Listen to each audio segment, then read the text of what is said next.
All right, let's head on over to España, shall we? For the Marca newspaper, the Clásico is on fire. Less than 24 hours away. It all goes down at the Santiago Bernabeu. Now, we do know that Lamine Yamal added some fuel to the fire with some spicy comments that we talked about on yesterday's show. Well, Xabi Alonso was asked about them repeatedly in his presser. Esas declaraciones de Lamine pueden incentivar al vestuario del Real Madrid. Como he respondido, es un partido suficientemente importante,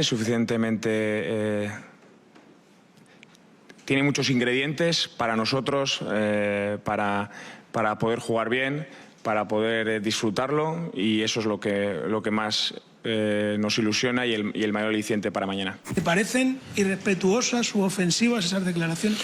No voy a entrar yo. Hay muchas declaraciones pues, por parte de la gente de Barcelona y no puedo empezar a valorarlas todas. Nosotros lo importante es el verde, lo que pasa en el campo, de dónde venimos. Lamine Yamal con sus declaraciones podría generar un clásico de tensión.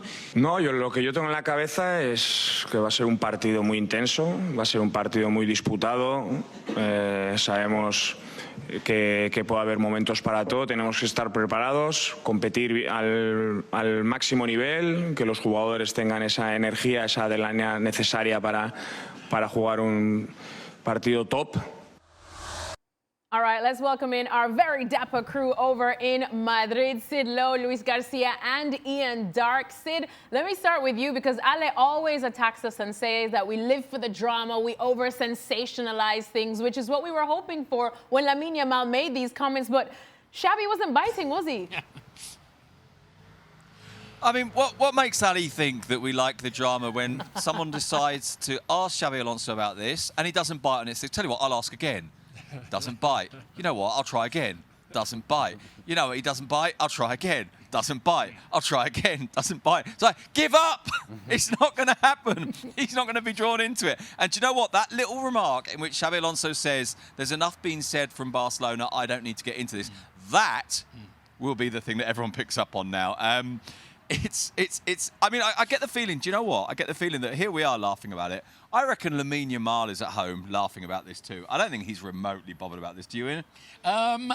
I think he likes stirring it up. I think everybody likes stirring it up. Everybody wants to get into the drama of this game, and it's quite harmless stuff. But, of course, it flies in the face of what you usually get at these bland pre-match press conferences where everybody gives the other team toffee, say how good they are. Not for this game. But I think Yamal, he's obviously going to play a huge part in this fixture, isn't he? Because he's up against Alvaro Carreras, the left-back who looked like he'd had a nervous breakdown when Real Madrid played Atletico Madrid and let in 5 goals. I mean, that must be a worry for Real Madrid, how Carreras is going to cope with Yamal.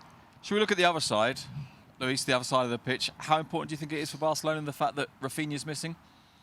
It's a big part. It's a very important piece that Barcelona is not going to have. I'm not saying that because of Raphinha, maybe they are going to be in trouble against Real Madrid, because already playing against Real Madrid is going to be difficult. But you are missing not only a fantastic player, not one of the best players of Barcelona last season, but you are missing your leader, your captain, someone who last year showed that he was the first one on the press, the first one running, not only in attack, but also in defense, changing players, putting under pressure the opponent.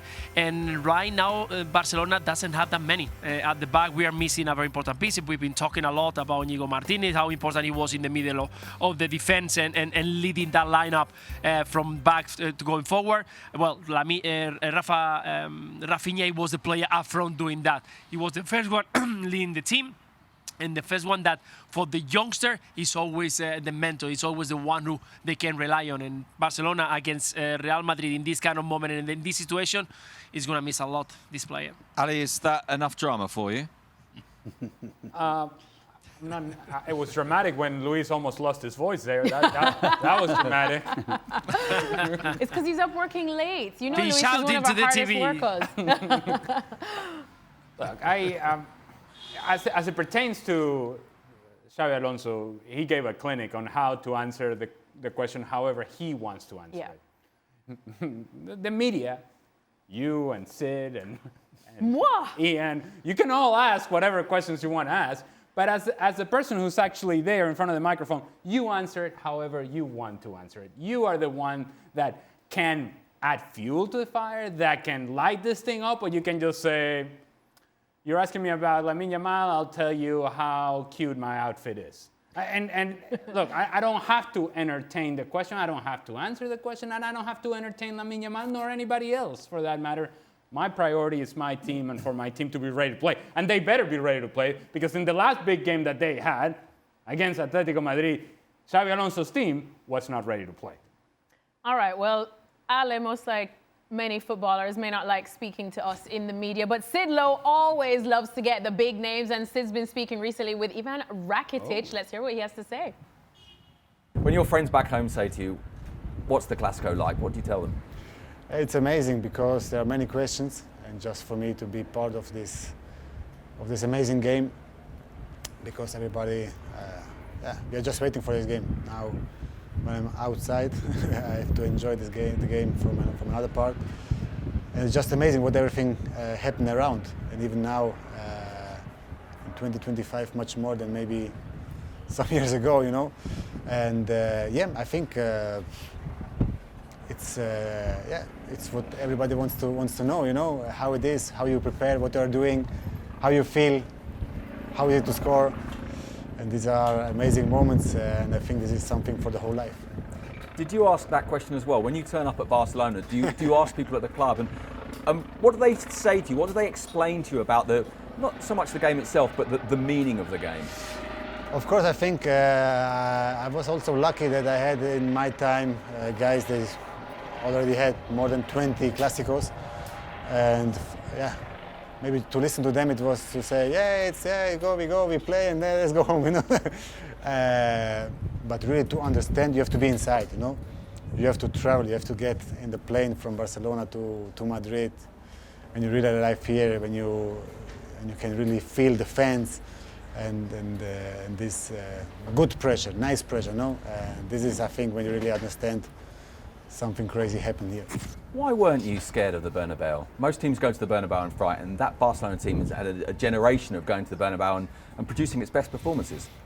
I think sometimes it's something about the style of understanding what your team have to do. I think that's why during my years for Madrid it was not easy to play at home against us, because if the pressure of their own fans, they had to push a bit more, they have to try to give a bit more, and then for us to have a bit more space with Leo, Neymar and Luis there in this zone, was maybe sometimes not so bad for us, you know. And even maybe to play in Barcelona, they could wait a bit more to play on this counter attacks. It was a bit better for them, and for us the games in Bernabeu was a bit I can't say easy, but a bit easier for us because we had a bit more space. So Luis, tell us what it's like the night before a Clasico. Is your mind on it? Is it difficult to sleep? Are you thinking about what's going to happen the next day, or are you just watching something on Netflix instead? There was no Netflix back then. That's true. See, that's for sure. No, honestly, I think that it generates a lot of noise around it. But for you, of course, it's a special game. But it depends on your personality. But in my time, when I was going to play for Real Madrid, it was about visualizing myself on the pitch, seeing what I can do against who I was going to play, to be focusing and being ready. But that's it. That's the only thing that you think about that game. It's all about, you are under control. You know what you have to do. Even with the atmosphere that it creates around, it doesn't matter if you play at the Camp Nou or at the Bernabeu, you are under control. Now we've been talking about Lamine Yamal, and if he was watching what we are saying about this question that we are doing to Xabi, to what he's been saying, Lamine Yamal is at home, chilling, doing TikToks and doing his things, and he's not worrying about what is happening around because he's under control. He knows what he has to do on the field, and I'm sure he's going to do a fantastic game. That's what it's all about for a football player.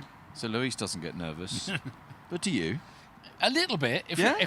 Honestly, you do a little bit because you know this is a big game that the world is watching and you want to get it right. But look, you know, you can prep the game as the commentator. There's no doubt about that. There's enough drama on that pitch. And, you know, it's worth reminding ourselves, I mean, you know, Sid, the big picture here, I mean, Real Madrid are bursting for revenge. They've lost the last 4 of these things, conceding 16 goals. They've been ripped apart by Raphinha and Lewandowski, both of whom aren't playing tomorrow, and Yamal, who is.